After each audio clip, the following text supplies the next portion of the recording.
Elena, oltre che salutare tutte le personalità presenti, gli organizzatori, per darvi il benvenuto nello spazio della Regione Veneto, che vuole essere uno spazio accogliente per coloro che fanno cinema, parlano di cinema e per tutto ciò che ruota intorno a questo meraviglioso mondo. Per noi sicuramente rappresenta un'opportunità, un'occasione che vogliamo stimolare e promuovere il più possibile. La Regione Veneto già da tempo, ma soprattutto in questo ultimo scorcio di legislatura, ha voluto investire molto nel settore del cinema e lo ha fatto dotandosi finalmente di una propria commission regionale che mancava e era molto sentita come necessità, e di un fondo che va a sostenere le produzioni cinematografiche realizzate in Veneto proprio per poter essere fortemente attrattiva. Grazie a tutti di avermi invitato a questo prestigioso comitato. Dopo 35 anni di giornalismo e 15 anni di insegnamento della comunicazione e del giornalismo all'università, ho il privilegio di premiare insieme a questa giuria Guido Barillari, che è veramente stato un maestro della fotografia, diciamo, istantanea, della fotografia cronaca, del fotogiornalismo.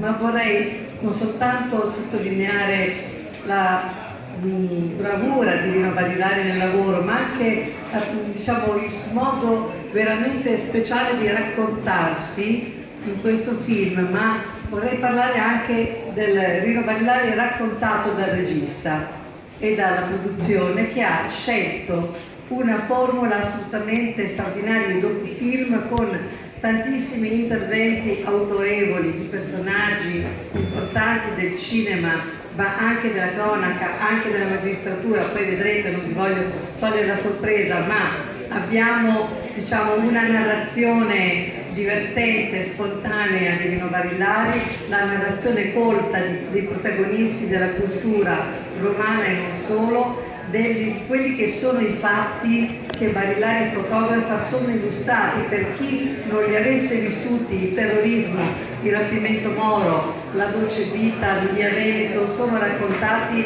dagli osservatori più colti, più raffinati, Carlo Verdone, e poi non nomino altri.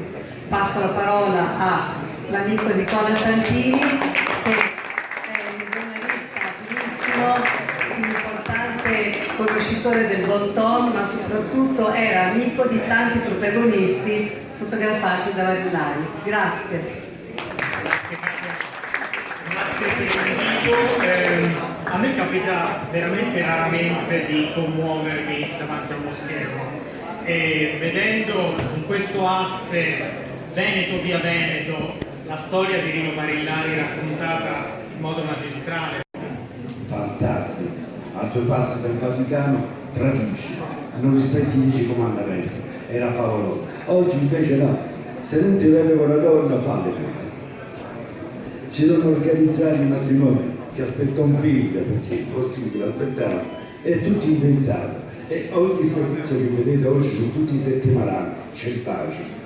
I sottopresi come voi che non ci facciamo, c'è qualcosa che non va.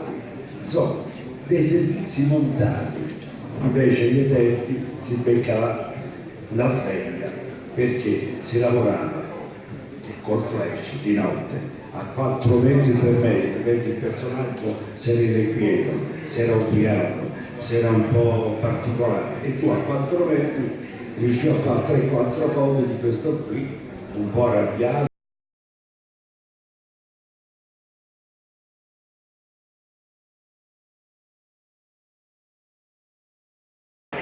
Un'accesa importante tra quello che è la fotografia e l'arte della fotografia, che sono 2 cose ben diverse. La fotografia è diventata democratica e popolare. L'arte della fotografia continua a essere un privilegio solo di coloro che, anche perché basta sentirlo parlare, senza la macchina fotografica sono dei grandi reporter di vita, e questo è Guido Barillari, per come l'ho visto io e l'avete raccontato voi. Grazie. Adesso io chiamerei